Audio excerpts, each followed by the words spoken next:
2024 a été une année de guerre stratégique pour les SaaS. Voici les codes secrets des winners que vous allez pouvoir réutiliser pour cette nouvelle année 2025. On est parti.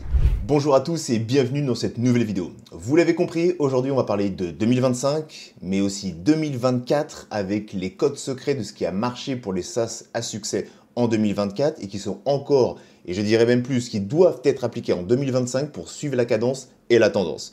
On est parti. Alors, pas de tableau blanc, pas de petits stylos, on le verra dans une prochaine vidéo, qu'on sera plus en brainstorm, etc.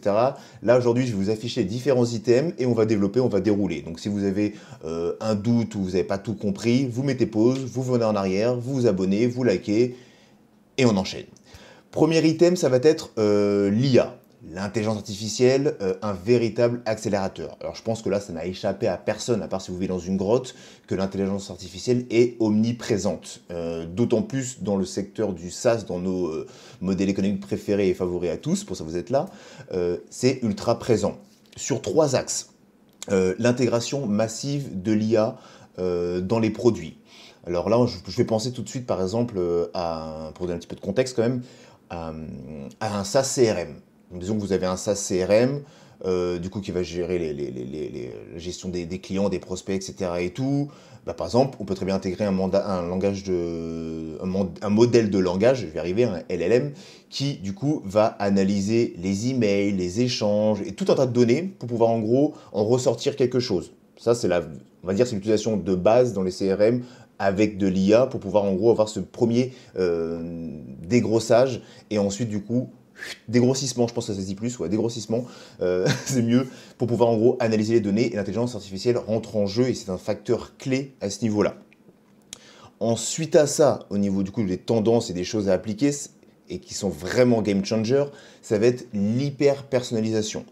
Alors qu'est-ce que j'entends par ça? Un autre exemple concret, intégrer l'IA pour personnaliser l'expérience de l'utilisateur. C'est ça ce qu'il faut retenir, mais comment? Par exemple, dans un SaaS, tous les SaaS et les briques communes, on l'a vu, les fonctionnalités communes dans un SaaS, on a un dashboard. C'est-à-dire qu'en gros, vous avez un outil, vous proposez une fonctionnalité, vous avez un dashboard, vous pouvez retrouver en gros toutes vos data, vos metrics, en fonction de ce que vous proposez comme produit. Et dans ce dashboard-là, on peut très bien voir du coup une expérience utilisateur ultra personnalisée, ultra poussée. C'est-à-dire qu'en gros, l'IA va venir récolter des données, votre pseudo, votre date de naissance, bref, tout ce que vous voulez pour soit induire et donner des informations aux utilisateurs qui sont personnalisées. Par exemple, oh salut Timothée, je vois c'est ton anniversaire dans 2 mois, hâte de fêter ça, et pour ça je te propose une remise et une offre exceptionnelle de XXXX. Vous voyez un petit peu la mécanique, pareil dans le e-commerce, ça peut être très bien au niveau des comportements utilisateurs, ce que vous avez acheté, etc. etc. Bah, grâce à tout ça, l'IA va récupérer toutes nos actions, tout notre comportement sur le site et va pouvoir nous diriger ou nous proposer, nous suggérer des choses qui sont ultra, hyper personnalisées et poussées, qui sont propres à moi. Chaque utilisateur aura sa propre expérience grâce à l'intelligence artificielle. Et c'est ça que je vais évoquer et dont je parle quand je dis du coup personnalisation ultra poussée. Ensuite, au niveau de l'IA, forcément, on en a déjà parlé, mais l'automatisation métier. Alors ça, je ne vais pas redonner d'exemple en gros très très long, il est clair, il est simple. Si vous avez un SaaS, vous avez du coup de la facturation, des abonnements récurrents, première chose qui vous vient en tête, automatiser ce processus-là. On en a déjà parlé, mais typiquement, l'IA vient encore une nouvelle fois automatiser des processus métiers. Voilà, je vais le mettre sous l'onglet comptabilité, mais c'est un petit peu la fausse comptabilité, mais on va dire gestion comptable, clientèle à bas niveau. On va dire ça comme ça. Mais par exemple, il y a un achat, ça demande du coup une génération de facture, un envoi d'email potentiellement, une relance si la facture n'a pas été payée. Bref, tout ce processus, en fin de compte, au niveau du paiement, typiquement, en gros, peut être automatisé, et ce qu'on appelle du coup l'automatisation métier, tout simplement. Et l'IA est vraiment game changer sur ce plan-là, et je vous le disais dans une vidéo précédente, tout ce que vous pouvez automatiser, faites-le dès le début, ça va vous faire gagner un temps fou et précieux, clairement, il n'y a pas photo. Ok, donc voilà pour l'IA, vraiment, le maître mot, c'est, je vais le remettre ici, IA, véritable accélérateur. C'est bon, tu l'as mis au montage? Ok, c'est bon. C'est vraiment ça le truc. Deuxième point. Pour le deuxième point, deuxième code secret, le cheat code, on va appeler ça l'hyperspécialisation. Encore une fois, c'est un sujet qu'on a déjà abordé en surface, mais cette fois-ci, c'est vraiment important et on le voit de plus en plus avec tous les SaaS qui arrivent, qui sortent, qui sont ce que j'appelle génériques et qui font la même chose que le voisin, qui n'ont pas forcément de niche, etc. L'hyper spécialisation est vraiment ultra importante et c'est vraiment une tendance non négligeable si vous voulez sortir un SaaS à succès avec une niche ultra ciblée. Alors, j'ai mis ça en un petit item, j'ai noté fini les SaaS fourre-tout. Je ne sais pas si vous vous rappelez, mais au début de la sortie de l'IA, on avait plein de produits SaaS qui sortaient, etc., mais qui faisaient un petit peu tout. Donc par exemple, en gros, les premiers qui ont fait le plus de buzz, j'ai envie de dire, c'était les SaaS où vous pouviez analyser un texte, générer une image, générer un résumé de texte, analyser une vidéo YouTube. Vous voyez, tout ce SaaS-là, j'ai plus le nom, si je le retrouve, je le mettrai au montage, mais un SaaS en fait qui proposait énormément de fonctionnalités, mais plein de petites fonctionnalités comme ça, parce que c'était le début, on découvrait, donc effectivement c'était cool, c'était mignon, mais finalement, quand je fais tout, je fais rien, ça on le sait, et c'est vrai aussi dans le SaaS. Tout faire, c'est rien faire. C'est un peu comme au restaurant.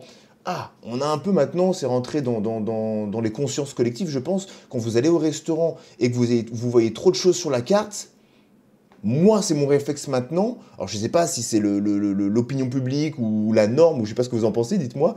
Mais quand il y a beaucoup de choses sur la carte, oula, monsieur, il fait des pizzas, des burgers, italiens, ok, très bien, antillais, ok, c'est un peu bizarre quand même. Alors, contrairement à ça, vous allez par exemple, vous voulez manger un bon couscous, vous allez donner l'adresse, le restaurant, il vous fait, ok, couscous, bon, tagine, ok, etc. Si vous voyez marquer burger maison à la fin, ça fait peur. Moi, ça me fait peur en tout cas. Et bien, c'est la même chose pour le SaaS. Il faut en gros se spécialiser et c'est ça la tendance et ce qu'on appelle du coup les micro-SaaS. Ou les micro-SaaS, c'est qu'en gros, ils ont une fonctionnalité très précise, une feature, donc une fonctionnalité très précise qui répond à un besoin, à une douleur et à un problème très précis. Et c'est ça du coup la clé, j'ai envie de dire. C'est de répondre et de cibler vraiment quelque chose d'ultra précis. Et c'est vraiment ça la nouvelle tendance. Et je le répète, ne faites pas de SaaS générique. Si vous faites un SaaS générique qui fait trop de choses, c'est que vous n'avez pas encore bien ciblé la douleur ou le problème de votre client final, de votre prospect.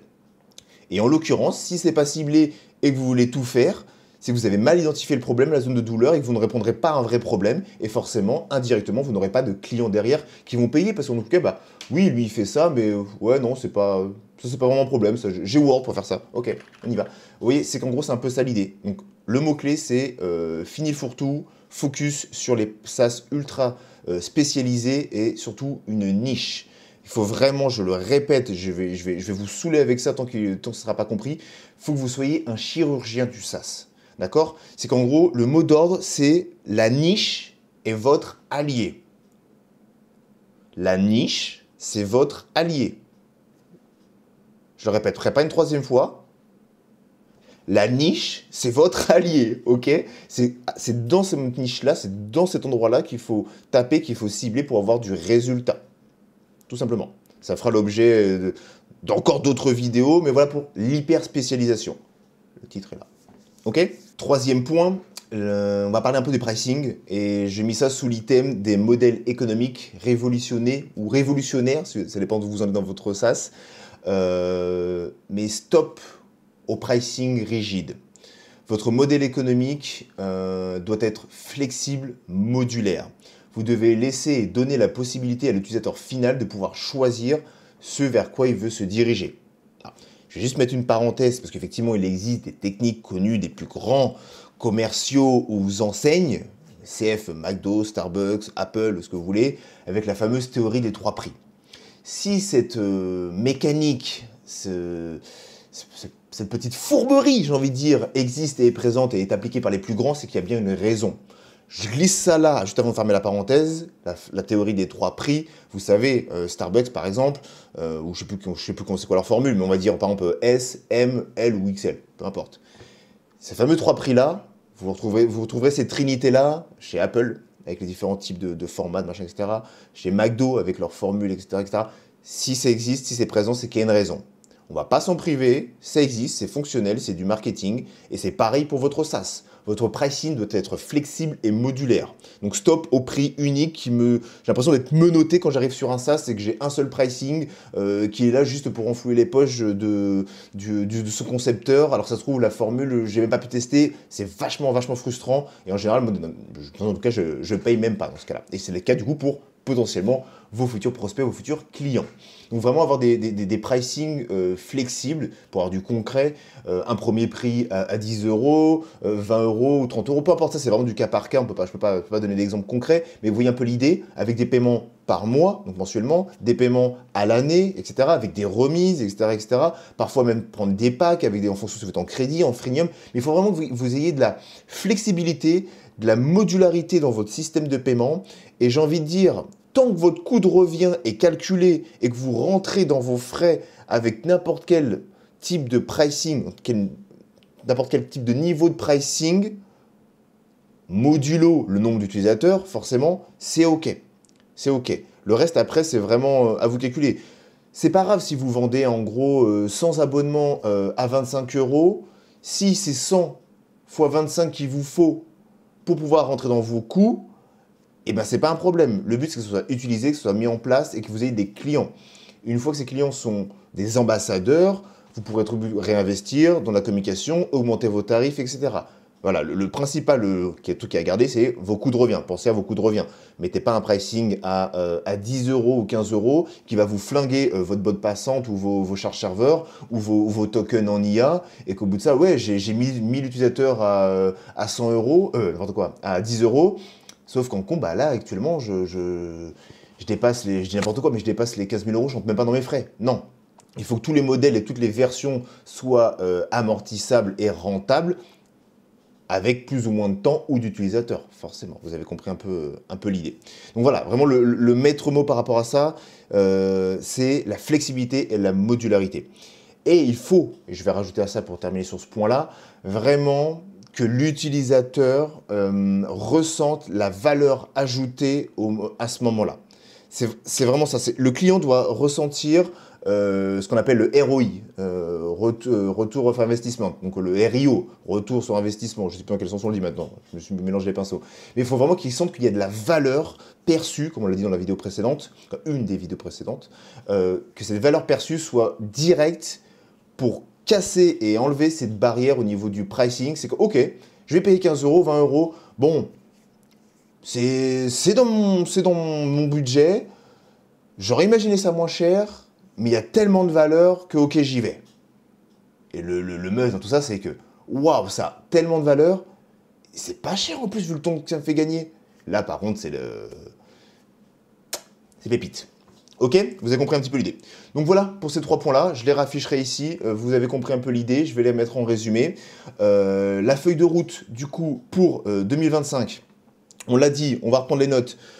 Intégrer de l'IA de manière intelligente, j'ai envie de dire. Donc du coup, l'IA est présente, etc. Mais il faut le faire de manière intelligente. Mettre de l'IA pour mettre de l'IA, ça n'a pas vraiment d'intérêt. Mettre un joli petit prompt parce qu'en gros, ça va faire... Non, ça sert à rien. Il faut que ce soit fait et intégré de manière intelligente dans vos processus métiers, dans la partie front-end avec les utilisateurs et l'expérience utilisateur. Tout ça, il faut le mettre en bonne intelligence pour que ça apporte de la vraie valeur ajoutée et que ça vous fasse gagner du temps, soit à vous, ou soit ça personnalise l'expérience utilisateur pour vos clients.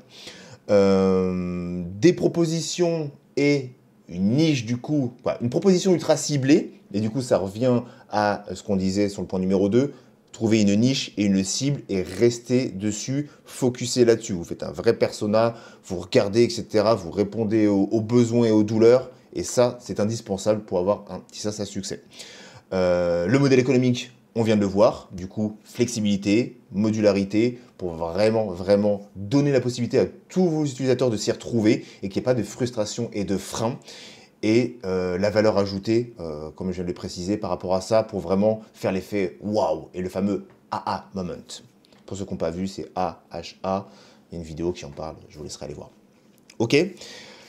Et encore une fois, je le répète, je vous rabâche, parce que vous n'écoutez pas, et j'aime bien... Voilà.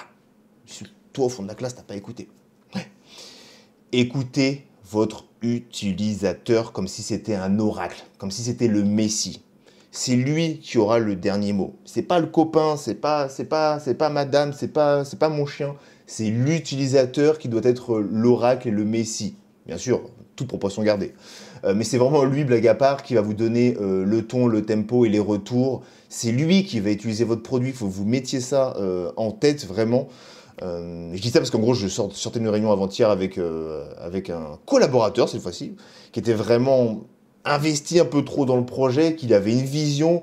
Et je le répète, mais non, regarde ce que donnent les chiffres, regarde les feedbacks qu'on a eu des utilisateurs. Je suis désolé, c'est pas que je te fais pas confiance, mais je leur fais confiance à eux. Vous voyez ce que je veux dire? C'est que c'est eux qui ont utilisé le produit, c'est eux ma cible. Nous, on est dans le produit. On doit se détacher de ça, on doit pouvoir se dire, ok, Franck Nicolas le disait dans une vidéo à l'époque, quand je faisais un peu ces formations, ne pas tomber amoureux de son produit, c'est la pire des erreurs.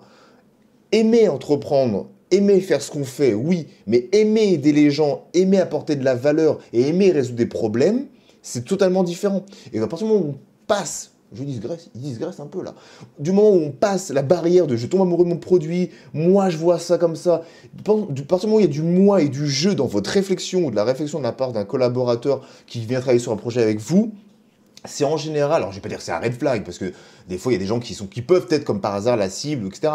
Mais il y a toujours un biais, il y a toujours quelque chose qui va pas. Et là, en l'occurrence, c'est l'utilisateur, c'est les feedbacks qui vous donneront raison. Donc écoutez votre clientèle et vos clients par rapport au retour.